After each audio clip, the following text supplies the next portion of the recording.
9월 10일 금요일, 오늘의 말씀은 갈라디아서 4장 21절부터 31절까지의 말씀입니다. 우리 함께 봉독하도록 하겠습니다. 내게 말하라. 율법 아래에 있고자 하는 자들아, 율법을 듣지 못하였느냐?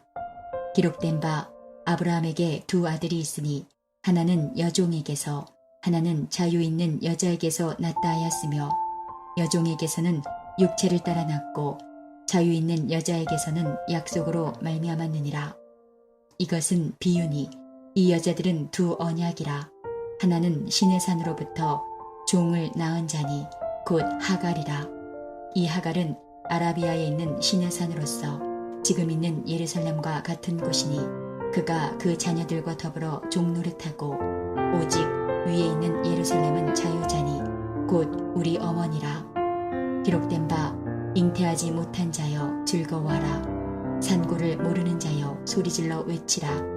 이는 홀로 사는 자의 자녀가 남편 있는 자의 자녀보다 많음이라 하였으니, 형제들아, 너희는 이삭과 같이 약속의 자녀라. 그러나 그때에 육체를 따라 난 자가 성령을 따라 난 자를 박해한 것 같이 이제도 그러하도다. 그러나 성경이 무엇을 말하느냐? 여종과 그 아들을 내쫓으라. 여종의 아들이 자유 있는 여자의 아들과 더불어 유업을 얻지 못하리라 하였느니라.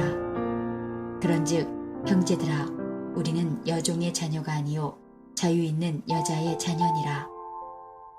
오늘 본문은 내게 말하라, 율법 아래에 있고자 하는 자들아, 율법을 듣지 못하였느냐, 이렇게 시작을 하고 있습니다. 갈라디아 교인에게 너희가 율법을 제대로 알고 있는 게 맞느냐고 바울이 지금 질책을 하고 있는 겁니다. 왜냐하면 하나님께서 율법을 주시고 모세 오경을 주신 이유는 그 모든 것들이 예수님을 바라보게 만드는 데 있기 때문입니다. 그렇기 때문에 율법의 행위가 아니라 그리스도의 믿음으로 의롭게 된다는 것, 그리고 육체의 자녀가 아닌 약속의 자녀만이 하나님의 나라를 상속받을 수 있다는 것은 다름이 아니라 율법, 모세 오경의 가르침입니다. 갈라디아 성도들은 거짓 교사를 만나서 율법을 붙들면서도 이 부분, 바로 율법이 제시하는 생명의 길에 무지했습니다. 율법이 말하고 있는 바른 길을 외면하고 있었던 거죠. 바울은 갈라디아 교회에 와서 어머니가 자녀를 기르듯 최선을 다해 좋은 것으로 먹였습니다. 어머니가 아이에게 이유식을 먹일 때 가장 좋은 재료와 방법을 사용하듯이 바울의 가르침은 바른 길, 바른 방향으로 나아가는 것이었습니다. 비록 그것이 흥미도나 성취감에서 떨어질 수는 있어도 하나님께로 나아가는 제대로 된 방법이었어요. 하지만 거짓 교사들은 갈라디아 성도들에게 화학 조미료가 가득한 가르침을, 아주 자극적인 가르침을 전달하기 시작했습니다. 자극적이고 호기심을 자극하는 그런 것들이었어요. 율법을 지키는 게 구원의 가장 중요한 요소다. 율법이 구원의 가장 중요한 요소다라고 하면 뭔가 눈에 보이잖아요. 내가 남들보다 더 기도했으니, 내가 남들보다 더 제사를 드렸으니 나는 분명히 천국에 갈 것이다. 이렇게 생각을 하면은 경험치를 쌓는 것 같고 편하거든요. 하지만 하나님께서는 그런 길을 우리에게 알려주지 않으셨습니다. 그런 길을 우리에게 가르쳐주지 않으셨어요. 그러므로 바울은 그 길은 악한 길이라고 강하게 질책하고 있는 것입니다. 바울은 이것을 이삭과 이스마엘의 탄생에 대한 이야기를 통해서 갈라디아 성도들에게 전달을 합니다. 여종에게 난 이스마엘은 육체를 따라서 낳은 것이고 이삭은 약속으로 말미암았다는 이야기죠. 여종 하갈의 아들 이스마엘을 대신해서 자유인 사라의 아들 이삭이 아브라함의 유업을 잇는 자가 된 것은 그가 하나님의 약속에 따른 약속의 자녀이기 때문입니다. 갈라디아 성도들은 이것을 착각하고 있었던 거예요. 그들은 의롭게 되는 것은 율법의 행위에 따른 것이라 생각을 했습니다. 하지만 거짓 선생들의 가르침인 율법의 이 행위, 율법의 행위는 의롭게 되는 길에서 도리어 멀어지는 길이었습니다. 오직 아브라함의 자손 그리스도를 통해 구원을 이루시려는 하나님의 약속, 그 약속에 모든 것이 달려있는 거였어요.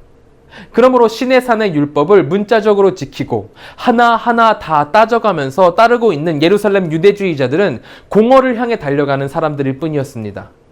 신의 산 언약의 참 의미에서 이미 엄청나게 멀어졌기 때문에 아브라함의 자손이 아니라 육체를 따라 난 자손이 된 거죠.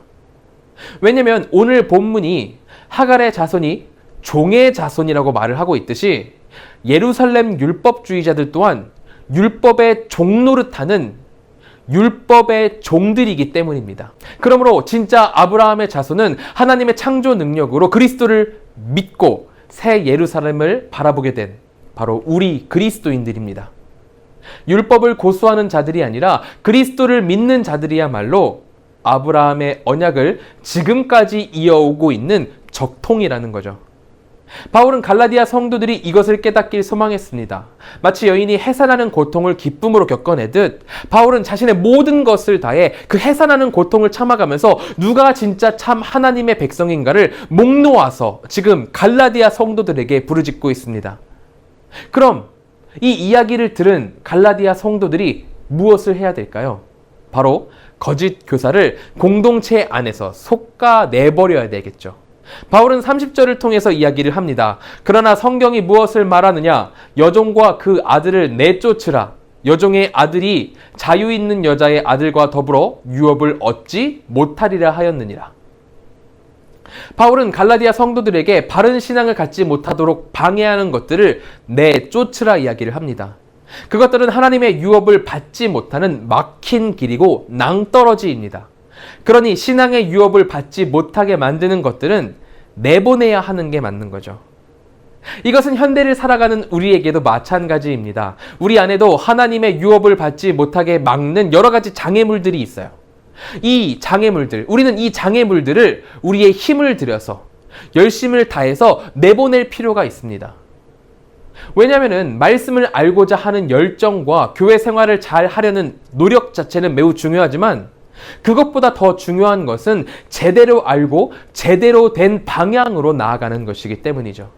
하나님께로 가는 방법은 오직 예수 그리스도의 은혜를 붙들고 약속의 길로 나아가는 것입니다.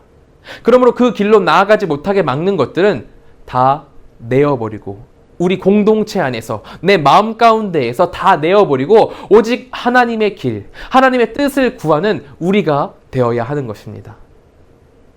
우리가 우리의 노력을 다해서 우리를 정화시킬 때 하나님의 나라가 세워질 것입니다. 그러므로 하나님의 길, 하나님의 뜻만 따라 구하는 우리 모두가 되기를 진심으로 소망합니다. 이 시간 우리가 함께 기도하실 때에는 첫째로 오직 약속을 붙들고 나아감으로 하나님의 유업을 받는 우리가 되도록 같이 기도해 주시기 바랍니다. 둘째로는 한국과 세계를 위해서 기도하겠습니다. 코로나와 사회, 경제, 문화, 정치 모든 것 가운데 주님의 회복이 임하기를 같이 기도해 주시길 바랍니다.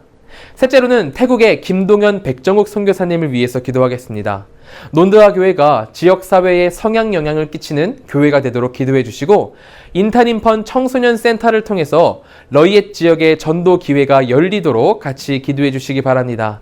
또한 성령 충만하여 주님의 사역을 기쁘고 감사하게 감당하는 우리 선교사님이 되도록 기도해 주시고 선교사님들의 내 자녀가 하나님의 사랑스러운 자녀로 자라나도록 같이 기도해 주시기 바랍니다.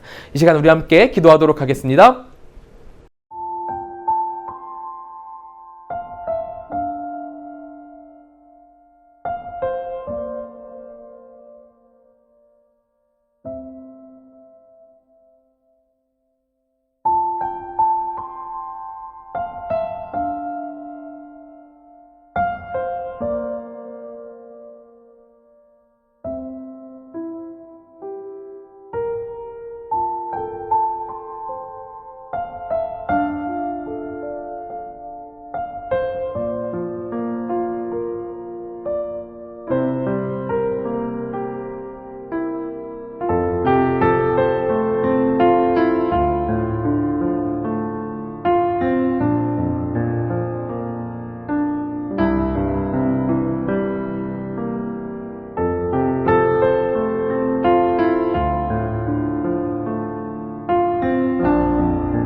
제가 기도함으로 마치도록 하겠습니다. 사랑과 은혜가 충만하신 하나님, 우리가 오직 약속을 붙들고 하나님의 길로 나아가길 원합니다.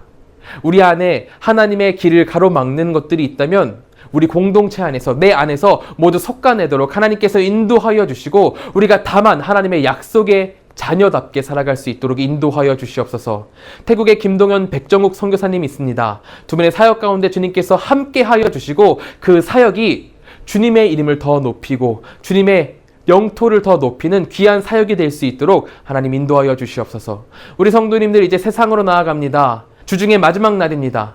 이 주중의 마지막 날 하나님을 기억하고 하나님을 더욱더 사랑함으로 나아갈 수 있도록 인도하여 주시옵소서.